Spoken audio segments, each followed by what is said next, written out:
चलिए आज का सत्र शुरू करते हैं। अभी कर्म और ज्ञान, कर्मयोग और ज्ञान योग दोनों की साथ साथ चर्चा शुरू कर दी है भगवान कृष्ण ने। क्योंकि हमको ये जो योग है अलग अलग, कर्म योग, ज्ञान योग, ध्यान योग, भक्ति योग और समत्व योग जिसको बोलते हैं, जो दूसरे अध्याय में उन्होंने बोला कि समत्व भाव, सम रूप से परमात्मा पूरी सृष्टि में विद्यमान है। तो 84 लाख योनियों में परमात्मा जो है उनकी वो विद्यमान है। जीव भाव जो है जिसकी वजह से हम इस शरीर के साथ जुड़े हुए हैं, तो जीवात्मा और परमात्मा ये जो है ये सर्वव्यापक है। जैसे आपको मैंने उदाहरण दिया था कि सिक्का जो होता है, कॉइन जो होता है, उसकी दो बाजू होती है, एक डिनोमिनेशन और एक राजमुद्रा। राजमुद्रा परमात्मा को दर्शाता है और जो उसका डिनोमिनेशन है, 1 रुपया, 2 रुपया, 10 रुपया, 20 रुपया, ये जो है ये डिनोमिनेशन जो है ये व्यवहार के लिए है। इसलिए स्वाभाविकतया हम लोग व्यवहार की तरफ आकृष्ट होते हैं। लेकिन इसकी वास्तविकता जो है, ये वास्तविकता जब हम थोड़ा जांच पड़ताल करते हैं, थोड़ा चिंतन मनन करते हैं, तो पता चलता है कि व्यवहार जो है वो वास्तविक नहीं है। व्यवहार का स्रोत जो है, जिसकी वजह से व्यवहार होता है, वो वास्तविक है। इसलिए हमारा जन्म लेना, हमारा जन्म, जीवन, मृत्यु, ये सारा का सारा जो खेल जिस संसार में चल रहा है, वो रियलिटी नहीं है, वो वास्तविकता नहीं है। वास्तविकता वो है जो इस संसार के पीछे उसका आदि कारण है। क्योंकि वो अगर ना हो तो संसार नहीं होगा। इसलिए संसार में जो व्यक्ति सापेक्ष, वस्तु सापेक्ष, परिस्थिति सापेक्ष जो हमारा अनुभव है, जब हम उसको उसका मंथन करते हैं तो पता चलता है कि इसमें से हमको क्या लेना है, हमारे जीवन से, हमारे जीवन से हमको क्या सार ग्रहण करना है। आना, रहना, जाना, ये तो सारे सारे लोगों की किस्मत में है, क्योंकि जन्म लिया है। तो क्या है, जैसा वो मतलब एक सुंदर सा शेर है, क्या कहें अगयार तो कारे नुमाया कर गए। मैट्रिक हुए, पेंशन ली, शादी की और मर गए। मतलब उस जमाने का है वो। पढ़ाई लिखाई की, है ना, नौकरी की, शादी की, पेंशन ली और मर गए। ये अगर एक सामान्य जीवन का अगर क्या कहना चाहिए निचोड़ है, तो वो सामान्य जीवन किस काम का? हमारे इस जीवन में, हमारे इस मनुष्य जन्म में अगर हमने साधना करके, अगर हमने भक्ति करके परमात्मा को प्राप्त कर दिया, तो फिर जीव भाव जो है जिसकी वजह से संसार सही लगता है, उससे आराम से अपन बाहर निकल सकते हैं। इसलिए यहाँ पर स्वामी जी कहते हैं कर्मों से संबंध विच्छेद कर्म योग में, मतलब ज्ञान योग या योग की अपेक्षा भी सरलता से हो जाता है। कारण कि कर्मयोग में स्थूल, सूक्ष्म और कारण तीनों शरीरों से होने वाले संपूर्ण कर्म निष्काम भाव पूर्वक केवल संसार के हित के लिए होने से कर्मों का प्रवाह संसार की तरफ हो जाता है और अपना कर्मों से संबंध विच्छेद हो जाता है। कर्म संसार के लिए, योग परमात्मा के साथ। परमात्मा ही आपसे और हमसे, है ना, अंत प्रेरणा जो है वो परमात्मा की है और वो हमसे ये अच्छे अच्छे काम करवा रहे हैं। ये हमारा मतलब सौभाग्य है कि आज हम ये सत्संग के लिए बैठे हुए हैं। अनेक लोग अनेक प्रकार के कर्म कर रहे हैं, वो अपने अपने हिसाब से कर्म कर रहे हैं। वो कर्म जो है, वो कर्मों की बाध्यता जो है वो हम सभी के लिए है। नहीं कश्चित क्षणमपि जातु तिष्ठति अकर्म कुरु। एक क्षण के लिए भी हम कर्म किए बिना नहीं रह सकते। और कर्म ज्यायो ही अकर्मणा, कर्म न करने से कर्म करना श्रेष्ठ है। अगर प्रिंसिपल है भगवान कृष्ण का, तो अगर उनका मतलब क्या कहना चाहिए, आगे वो बोलते हैं कि आप अपने नियत कर्म करो। नियत कर्म जो है उससे मैं आपको परावृत्त नहीं कर रहा हूं, लेकिन असंग होकर आप कर्म करिए। नियत, वो जो आपके नियत कर्म है उसको आप अच्छे से करिए, आसक्ति पूर्वक मत करिए, अनासक्त भाव से करिए। तस्मात् असक्त सततम कार्यम कर्म समाचर, असक्तो ही आचरण कर्म परम आपनोति पुरुषा।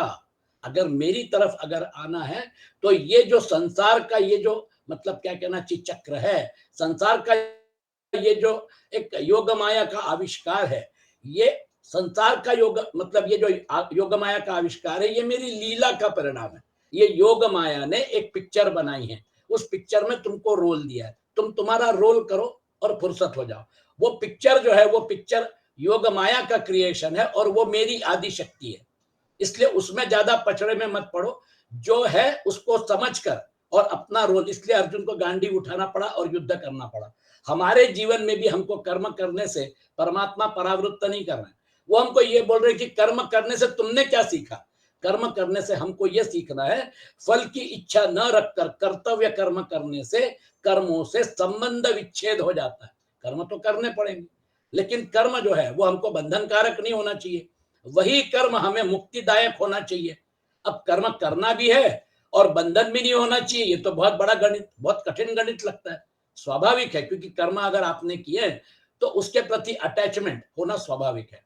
और ये 3 शरीर जो है, ये उपाधियां जो आपको दी हैं, ये उपाधियों के प्रति भी अटैचमेंट होना स्वाभाविक है। और रोल जो है, वो रोल में आप घुस जाते हैं, तो उस क्षण जब वो रोल आप कर रहे हैं, उस रोल की वास्तविकता है। आप देखेंगे कि रावण सीरियल जो अब अपना राम, भगवान राम और रावण के जो डायलॉग थे, है ना, उसमें आपने देखा होगा कि जैसे ही रावण के सामने श्री राम बोला जाता था, तो श्री मत कहो, उसको श्री बोलने से बड़ा गुस्सा आता था। उसको वो जो डायलॉग था, वो डायलॉग उसका मतलब पहचान बन गई, श्री मत कहो, उनको श्री बोलने से गुस्सा आता है मुझे। ये जो है, ये अरविंद त्रिवेदी ने उसको कितनी मेहनत से आत्मसात किया होगा कि किस प्रकार से डायलॉग डिलीवरी करनी है ताकि वो इफेक्टिव हो। वो रोल के साथ साथ आप घुल मिल जाते हो, वो रोल को अपना लेते हो, वो रोल जो है, वो रोल आपके ऊपर उस क्षण हावी हो जाता है, आप उसमें तन्मय हो जाते हो, आप उसके साथ एक रूप हो जाते हो, स्वाभाविक है। इसलिए हमको जब शरीर दिया, हमको जब पैदा किया, हमको माता पिता दिए, हमको भाई बहन दिए, हमारे रिश्तेदार, हमारा कुंबा, हमारा कुटुंब, ये सारी चीजें मैं, मेरा, मैं और मोर, ये माया जो है, ये स्वाभाविक चिपक जाती है। ये अट्रैक्शन होने की वजह से प्रकृतिस्थानि कर्षति मनश्शष्टानि इंद्रियाणि प्रकृतिस्थानि कर्षति 15वें अध्याय में।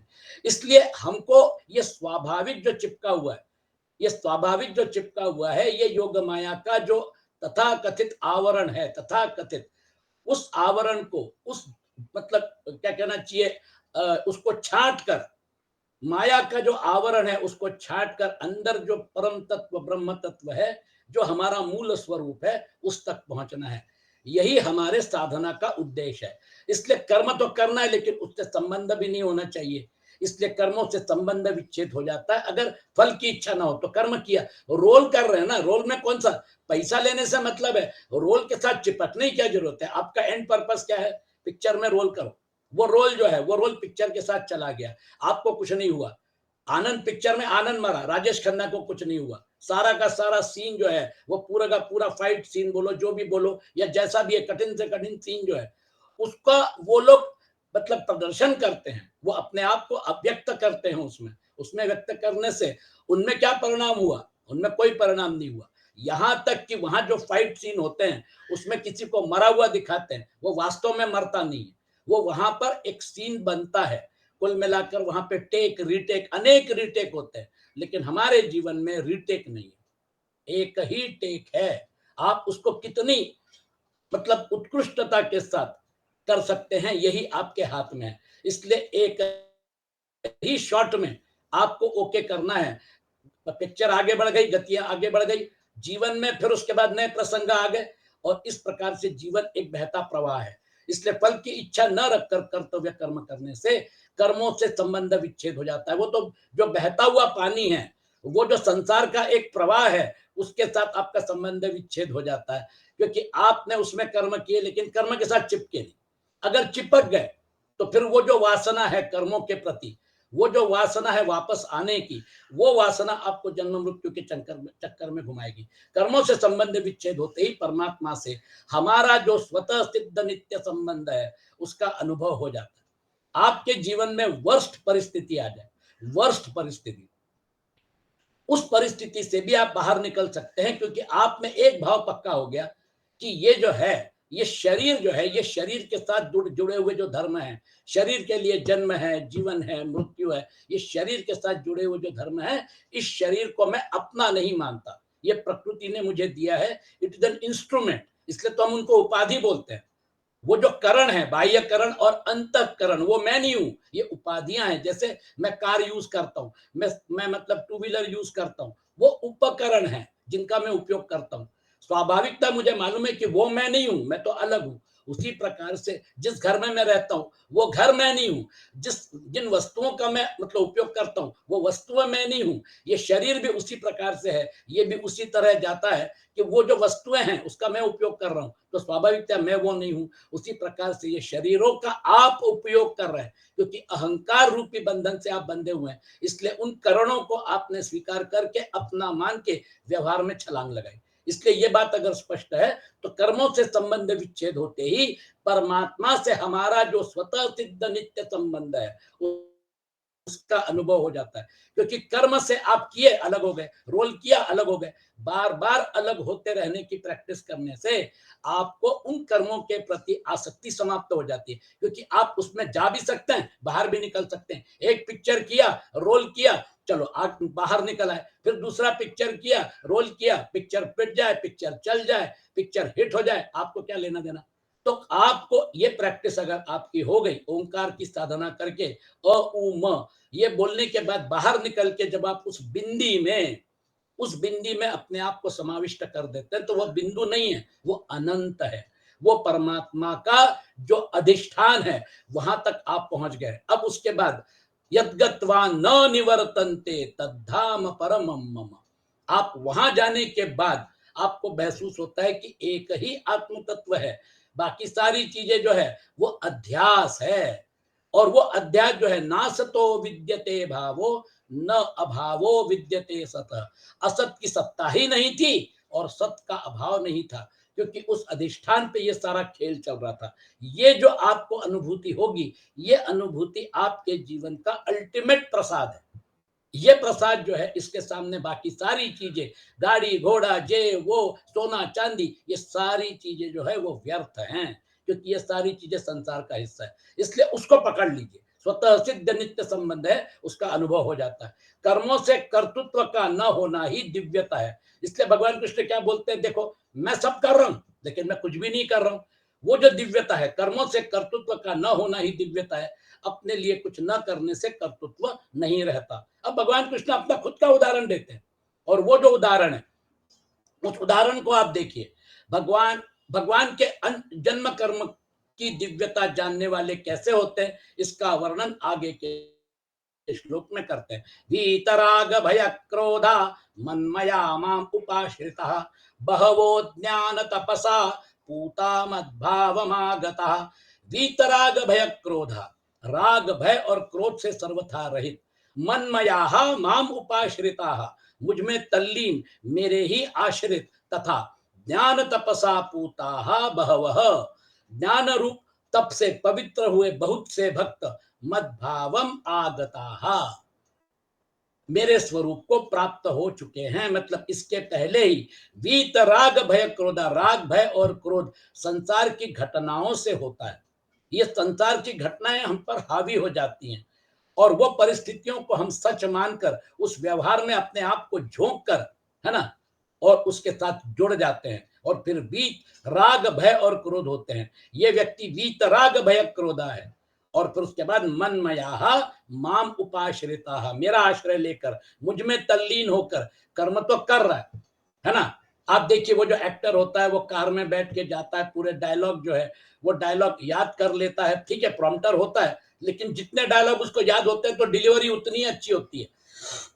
और फिर 2-3 घंटे 4 घंटे की शूटिंग होने के बाद उसने डायलॉग डिलीवरी कर दी, शॉट ओके हो गया, कहाँ खड़े रहना है, कैसे बोलना है, सब कुछ हो गया। शॉट ओके होने के बाद फिर वो उसी कार में बैठ के अपने घर चला जाता है। 2-3 घंटे की शूटिंग हो गई, उसके बाद फिर वो उसमें से बाहर निकल आता है। ये जो है मनमया माम उपाश्रिता, रोल प्ले किया, उसमें से बाहर निकलने की प्रैक्टिस ये जब हो जाती है, ज्ञान तपसा पूता बहवः, ज्ञान रूप तप से पवित्र हुए बहुत से भक्त, मद भावम आगता, मेरे स्वरूप को प्राप्त हो चुके हैं। उदाहरण जो मैंने दिया वो बहुत छोटा है। वो उदाहरण जो है वो आपको सिर्फ ये दर्शाना है कि जन्म जीवन मृत्यु ये शरीर के साथ जुड़े हुए हैं, और सूक्ष्म शरीर जो है वो शरीर ग्रहण करता है, और स्थूल शरीर ग्रहण करता है और उसको छोड़ देता है। जब छोड़ने का वक्त आता है तो हम सभी दुखी हो जाते हैं, और वो जो है जिसको छोड़ना पड़ता है शरीर, शरीर के साथ ये सारी चीजें यहीं छूटने वाली, इसलिए वो भी दुखी होता है। वो जो दुखमय प्रसंग है जो हर एक व्यक्ति के साथ जुड़ा हुआ है, यह दर्शाता है कि भगवान कृष्ण ने जो बोला दुखालयम अशाश्वतम, ये संसार जो है ये दुखालय है और ये अशाश्वत है। उन्होंने तो डिफाइन कर दिया ना हमारे लिए। अब हम उसमें अगर सुख ढूंढ रहे हैं तो कब तक ढूंढेंगे? जब तक जीवन का अंतिम क्षण है तब तक सुख ढूंढ रहे हैं। जब जीवन का अंतिम क्षण हो चुका उसके बाद तो ये संबंध खटाक से छूट जाएगा। उसके बाद फिर वो जो संबंध है जिसको हम बनाना चाहते थे, उसको हम और स्ट्रांग करना चाहते थे, मजबूत करना चाहते थे, तो फिर अनेक हमारे हमारे पहले अनेक राजा, अनेक मतलब क्या कहना चाहिए, विद्वान लोग, बहुत सारे लोग आके गए, आज भी हैं और कल भी आएंगे और जाएंगे। ये जो आना रहना जाना जो है इसको अच्छी तरह से हमको एनालाइज करना है। इसलिए भगवान बोलते हैं ये बात अगर स्पष्ट है तो फिर क्या होता है, वीतराग भय क्रोधा, उन सारी घटनाओं से ना राग होता है, ना क्रोध होता है, ना भय होता है। परमात्मा से विमुख होने पर नाशवान पदार्थों में राग हो जाता है। ये संसार की जो चीजें हैं, राग से फिर प्राप्त ममता और अप्राप्त की कामना उत्पन्न होती है। जो चीज प्राप्त हो गई उसके प्रति ममत्व हो जाता है और जो चीज प्राप्त नहीं हुए उसके प्रति कामना हो जाती है। देखिए एनालिसिस कितना सुंदर है। राग वाले प्रिय पदार्थों की प्राप्ति होने पर तो लोभ होता है और उनकी प्राप्ति में बाधा पहुंचने पर, बाधा पहुंचाने वाले पर क्रोध होता है। देख लूंगा तेरे को, ऐसे कैसे नहीं देता है, गुंडे भेज के तेरा प्लॉट छीन लूंगा। मैंने तुझे पैसे ऑफर किए थे, एक बार बोला, दो बार बोला, तीन बार बोला, अब ठीक है देख लेंगे, है ना। उसने अपने गुंडे भेजे, उसको मारपीट की और प्लॉट हथिया लिया। जमीन जोरू जायदाद इन चीजों को लेकर आज भी जो झगड़े होते हैं वो अपने आप में ये दर्शाते हैं कि हम इन चीजों को कितना सच मानते हैं, इन चीजों के साथ कितना जुड़ जाते हैं। आप बताइए। इसलिए दिक्कत क्या होती है आज कलयुग के इसमें, आज बहुत कम लोग आपको मिलेंगे जो इन चीजों से बाहर निकलना चाहते हैं। पहले तो बाहर निकलना चाहते हैं कि नहीं ये जरूरी है। अगर बाहर निकलना चाहते तो रास्ता बताने वाला कोई चाहिए, दिया दिखाने वाला कोई चाहिए, क्योंकि अंदर जो परमात्मा बैठे हैं, इस जंजाल से, संसार के जंजाल से बाहर निकलकर परमात्मा तक पहुंचना इतना अगर आसान होता तो फिर क्या है, ये बहुत कठिन है। हजारों लोगों में मनुष्याणाम सहस्त्रेषु कश्चित यतति सिद्धये यतताम अपि सिद्धानाम कश्चिन्माम वेत्ति तत्वतः। बाबा सिद्ध हो गए, उनके पास सिद्धियां आ गई, तो उन सिद्धियों का प्रयोग करके बाबा और अपना टीआरपी कमा रहे हैं, मैं सबसे श्रेष्ठ बाबा। तो फिर गड़बड़ हो गया। अहंकार आपके पीछे कब आपको पीछे से वार करेगा समझ में नहीं आएगा। इसलिए क्या है, बड़ा सतर्कता से ये साधना करनी पड़ती है। ज्ञान तपसा पूताः बहवः मद्भावम आगता, परीक्षा तो लेंगे परमात्मा, आपका अहंकार बढ़ाने के लिए सिद्धियां देंगे। वो सिद्धियां जो हैं अष्ट सिद्धि नव निधि के दात असबर दीन जानकी माता, सिद्धियां सारी थी लेकिन अहंकार था क्या हनुमान जी में? बिल्कुल नहीं था। भक्ति भाव था, सेवा भाव था, भगवान राम के प्रति समर्पण भाव था। सिद्धियों का अहंकार हनुमान जी को नहीं था, इसलिए वो जीत गए। परीक्षा तो ली ना, इतनी सिद्धियां हैं, कभी तो एक छोटा तो झटका लगना चाहिए कि मैं इतना सिद्ध हूं, मैं ये कर सकता हूं, मैं समुद्र लांग सकता हूं। लेकिन वो क्या बोले, सो सब तब प्रताप रघुराई नाथ न कछु मोरी प्रभुताई। आपका प्रताप है महाराज, मैंने समुद्र लांग दिया, कौन सी बड़ी बात हो गई। अगर आपका अगर मतलब आशीर्वाद हो तो कौन सी चीज असंभव है। देखिए हनुमान जी ने अपने आप को समर्पण किया, सेवा भाव से उन्होंने परमात्मा को जीत लिया और इसलिए आज हमको बोलना पड़ता है तुम्हारे भजन राम को पावे। आपने कैसे जीत लिया महाराज, वो थोड़ा बहुत हमको भी मंत्र बता दीजिए, है ना, तो हम भी परमात्मा तक पहुंच जाएंगे। इसलिए आज भी हनुमान जी का जो श्रेष्ठत्व है वो ये श्रेष्ठत्व है कि सबसे परमात्मा के करीब जाने वाली व्यक्ति कैसे होती है ये उन्होंने दिखा दिया। इसलिए उनकी प्राप्ति में बाधा पहुंचने पर क्रोध होता है। यदि बाधा पहुंचाने वाला व्यक्ति अपने से अधिक बलवान हो और उस पर अपना वश न चल सका हो तथा समय पर वह हमारा अनिष्ट कर देगा ऐसा डर रहता है तो हम हमेशा, संभावना रहती है तो हमको भय होता है। आज रशिया जो है, वो रशिया ने कई लोगों को भयभीत करके रखा, अरे बाप रे ये रशिया जो है इसके साथ मत टकराओ, चाइना के साथ मत टकराओ। एक भय होता है क्योंकि वो हमसे ज्यादा शक्तिशाली, लेकिन डर बना रहता है कि वो बोलेगा कल अरुणाचल प्रदेश हमारा है, परसों बोलेगा आसाम हमारा है, परसों बोलेगा मिजोरम हमारा है। अब एक बली जो होता है उसके साथ जो है समझौता कर लेते हैं, लेकिन उससे हमेशा डरे हुए रहते हैं। तो जो आपके प्रदेश को, अरे वो आपकी मर्जी है कि आपने यूक्रेन को कब्जा कर लिया, वहां के लोगों को भगा दिया, उनके जो घर हैं, उनके जो दफ्तर हैं, उनकी बिल्डिंगें सब नेस्तनाबूद कर दी। आप कौन होते हो किसी देश को बर्बाद करने वाले? लेकिन दिक्कत क्या है, आज यूक्रेन, रशिया जो है वो यूक्रेन से ज्यादा बलवान है, इसलिए रशिया उसके ऊपर आक्रमण कर रहा है। और यही तो हुआ ना, जब जर्मनी शक्तिशाली हो गई तो उन्होंने पूरे यूरोप में बेल्जियम को तो ऐसे ही जीत लिया। जब बेल्जियम को जीत लिया तो फ्रांस के ऊपर आक्रमण कर दिया। पोलैंड ऐसे ही जीत लिया, वो शरण आ गए तो फ्रांस के ऊपर आक्रमण कर दिया, फ्रांस भी शरण आ गया। तो फिर हिटलर की महत्वाकांक्षा और बढ़ गई, पूरे यूरोप के ऊपर राज्य करूंगा। अब वो जो है वो गलती जब जापान ने कर दी, मतलब उन्होंने जब पर्ल हार्बर पे बॉम्बिंग कर दी, उसके बाद फिर क्या हुआ, जैसे नॉर्मंडी में अमेरिकन फोर्सेस का लैंडिंग हुआ और फिर उसके बाद एक मतलब 72 घंटे में पूरा सीन चेंज हो गया। अमेरिका जैसे युद्ध में कूदा पूरी ताकत के साथ, तो फिर उसके बाद वो जो हिटलर है, जो पूरी शक्ति के साथ यूरोप को जीतना चाहता था, ब्रिटेन के ऊपर बॉम्बिंग कर रहा था, अमेरिका कूदने के बाद फिर वो चूहा बन के अपने बंकर में छुप गया। और इधर से रशियन फोर्सेस, उधर से अमेरिकन फोर्सेस, दोनों ढूंढ रही हैं उसको, और बाद में उसने आत्महत्या कर ली बंकर में।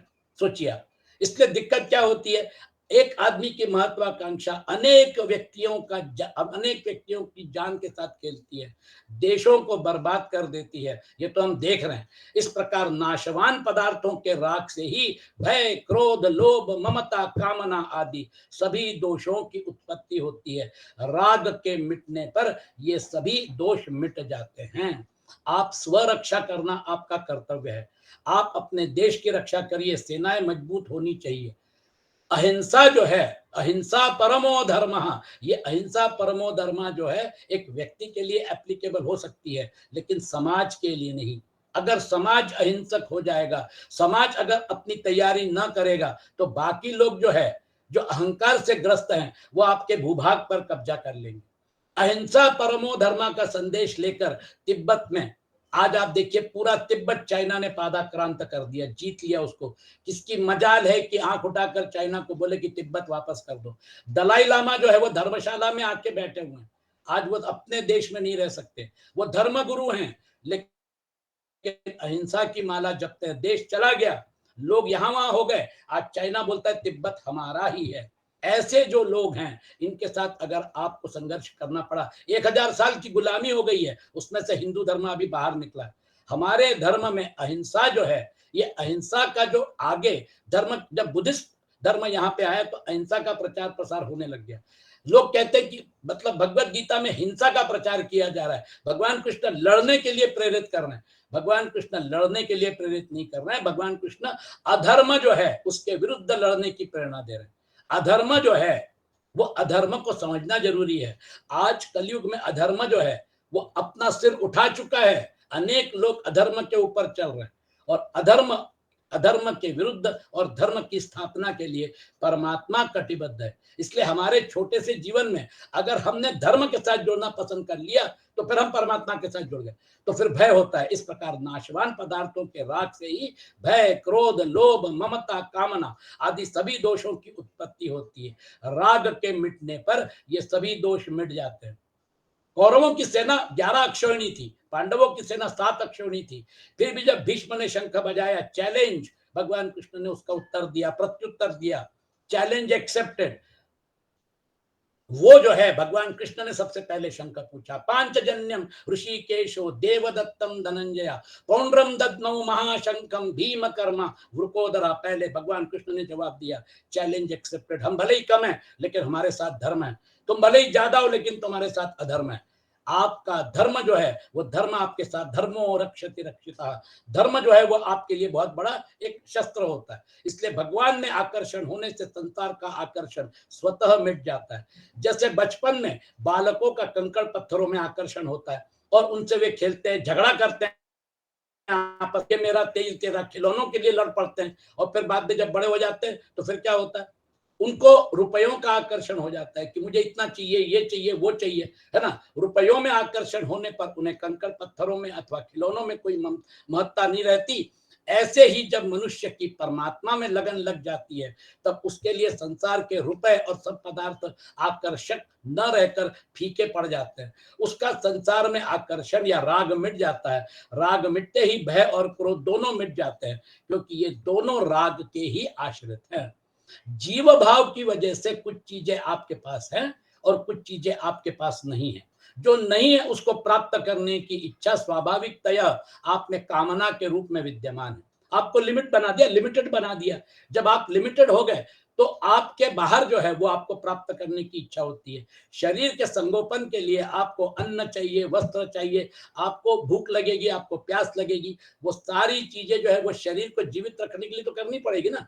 उतना तो प्राप्त करना ही पड़ेगा। इन शॉर्ट, आपको एक शरीर में घुसा के, आपको एक लिमिटेशन में डाल के व्यवहार प्रकृति ने, जगत जननी ने शुरू कर दी।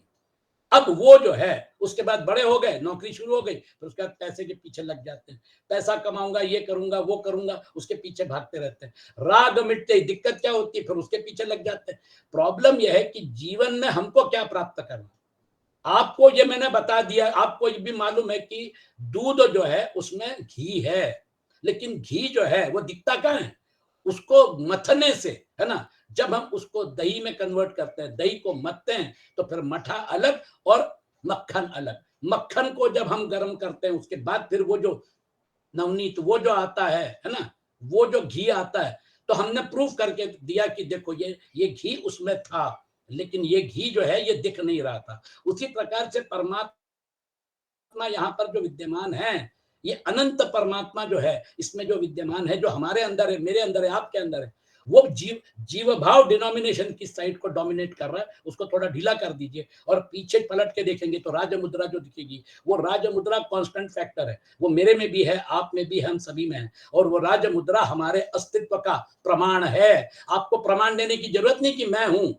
आपका प्रमाण जो है वो प्रमाण की जरूरत नहीं है। वास्तविकता यह है कि अधिष्ठान जो है वो अधिष्ठान मूल है। इसलिए आपके अंदर और मेरे अंदर अधिष्ठान जो है उसको पकड़ना, उसको समझना, यही हिंदू धर्म का परम, मतलब जिसको कहते हैं ना कि हमारे यहाँ 4 पुरुषार्थ है, परम पुरुषार्थ माना जाता है। इसलिए मोक्ष को सबसे आगे रखा हुआ है। इसलिए ये सारी चीजें, संसार की सारी चीजों में फंसना, जो असार हैं, जो अशाश्वत है, वो हमारी गलती है। हमको शाश्वत के साथ जोड़ने की प्रैक्टिस करनी है। और शाश्वत के साथ जुड़ने की प्रैक्टिस करनी है, मतलब शाश्वत तो हमारे साथ पहले भी था, जन्म के पहले भी था, आज भी है, कल भी रहेगा। वो शाश्वत है। अविनाशी तो तद्विद्धि ये न सर्वम इदम ततम विनाश अव्ययस्यास्य न कश्चित कर्तुम अर्हति। वो अविनाशी है, उसको कोई मार नहीं सकता, उसको कोई समाप्त नहीं कर सकता, उसकी नित्य सत्ता है। और जब अविनाशी के साथ आप जुड़ गए, तो फिर ऐसी कौन सी चीज है जो आपको अप्राप्त है? ऐसी कौन सी चीज है जो आपकी नहीं है? सब आप ही का स्वरूप है, सब आप ही हो। वो जो सर्वभूतात्मा भूतात्मा, ये जो भाव है, जो भगवत गीता में उन्होंने बताया, उसका रियलाइजेशन होना, यही मोक्ष का वो मोक्ष की वास्तविकता है। उसका संसार में आकर्षण या राग मिट जाता है। राग मिटते ही भय और क्रोध दोनों मिट जाते हैं, क्योंकि ये दोनों राग के ही आश्रित हैं।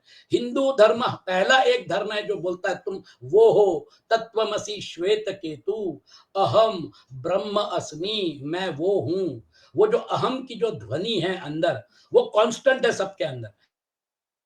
अहंकार जो है वो घातक है, लेकिन अहम कहाँ घातक है? वो तो सत्ता का द्योतक है। वो जो अहम है, वहां पर कार नहीं है, वहां पे उपाधियां नहीं है, माइनस उपाधि।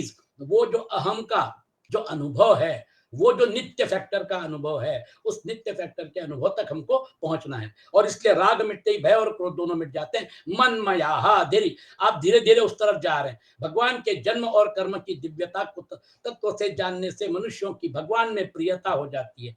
प्रियता होने से वे भगवान के ही शरण हो जाते हैं, और शरण होने से वे स्वयं मनमया अर्थात भगवन्मय हो जाते हैं। देखिए, मेरे तो गिरधर गोपाल दूसरों ना कोई, वो उस लेवल पे जाके वो शब्द बाहर निकले थे। वो अनुभूति थी जिसको वो व्यक्त करना चाहती थी। लोग जो है उसको मिसअंडरस्टैंड कर लिए, समझ नहीं पाए मीराबाई को। वो जो है मामुपाश्रिता मनमया मामुपाश्रिता भीतराग भय क्रोधाय, मैं संसार से स्वयं का संबंध विच्छेद है, और मनमया माम उपाश्रिता में भगवान की तल्लीनता है। आप यहां से निकले और फिर वहां पे जाके अपने आप को अवस्थित करना शुरू कर दिया। आप धीरे धीरे आप इसको प्रैक्टिस करिए। ये अपना अल्टीमेट टारगेट जो है उसको मत भूलिए। पहली सीढ़ी ये है कि ये तीन शरीरों को आप जब एनालाइज करेंगे तो पता चलेगा कि जैसे स्थूल शरीर अपना कभी नहीं था, वो तो छीन लिया, उसी प्रकार से सूक्ष्म शरीर और कारण शरीर ये भी उसी प्रकृति का, उसी योग माया का, उसी गुणमय सृष्टि का हिस्सा हैं।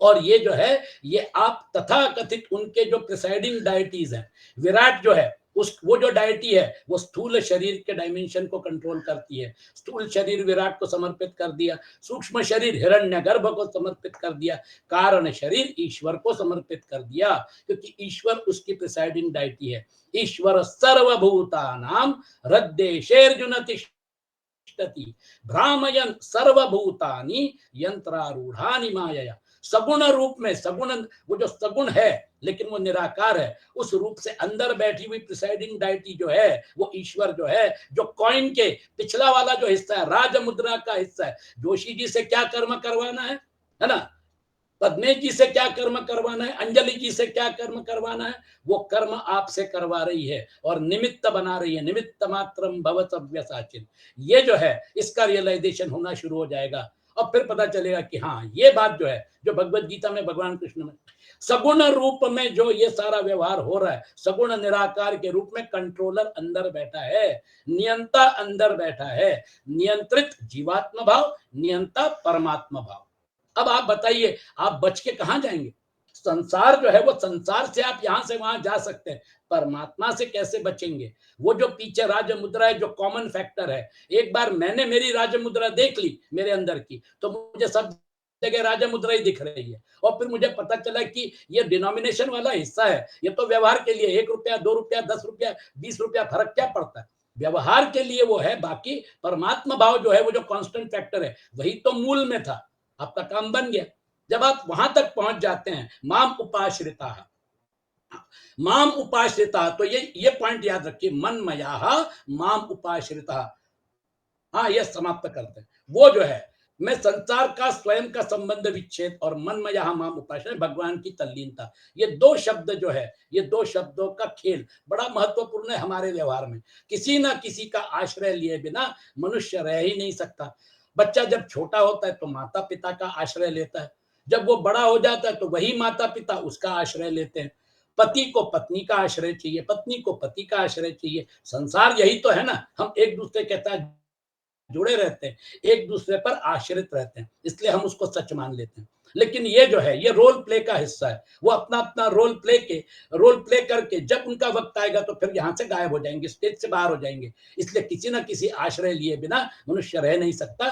भगवान का अंश जीव भगवान से विमुख होकर दूसरे का आश्रय लेता है तो वह आश्रय टिकता नहीं है, प्रत्युत मिटता जाता है। इस बात को अगर रियलाइज कर लिया तो फिर मनमया माम उपाश्रिता, ये कांस्टेंट फैक्टर अगर आपने पकड़ लिया तो आप अनेक लोगों को आश्रित, आप अनेक लोगों को आप मार्गदर्शन कर सकते हैं। आप खुद ही इतने मजबूत हो गए हैं कि आप जो है अनेक लोगों को एक दिशा दे सकते हैं। आप इतने मजबूत होना चाहिए कि आपको कोई डिगा ना सके, आपको कोई बहका ना सके।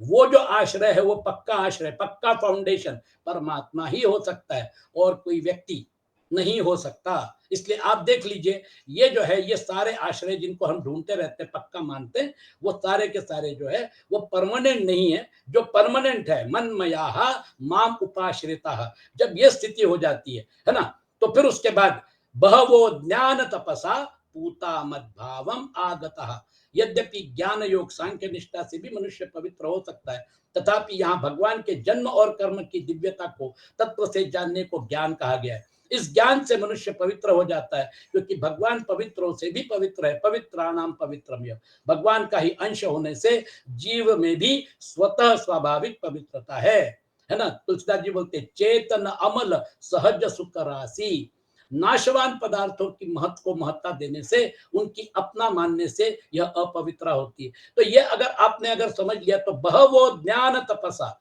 वो बता रहे ना कि इससे पहले भी ऐसे जो योगी थे जिन्होंने सही आकलन किया, पूता मद भावम आगता, वो मेरे पास पहुंचे हुए अर्जुन। ये कोई पहली बार नहीं है कि अपन इसका इसका उहापोह कर रहे हैं। इसलिए तुम ये जो है ये मेरी तरफ आने के लिए मन्मयाः माम उपाश्रिताः।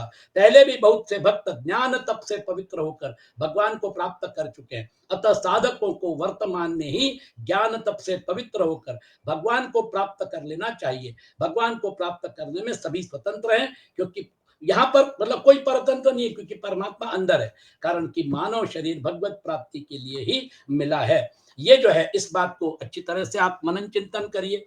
जीवन जो है, वो जीवन को एनालाइज करने के लिए आपको भगवान कृष्ण ने जो हिंट्स दिए, महत्वपूर्ण हिंट इसमें है, मन्मयाः माम उपाश्रिताः। आज का सत्र यही समाप्त करते हैं। ओम असतो मा सद्गमय, तमसो मा ज्योतिर्गमय, मृत्योर्मा अमृतं गमय। ओम शांति शांति शांति।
जय श्री कृष्ण।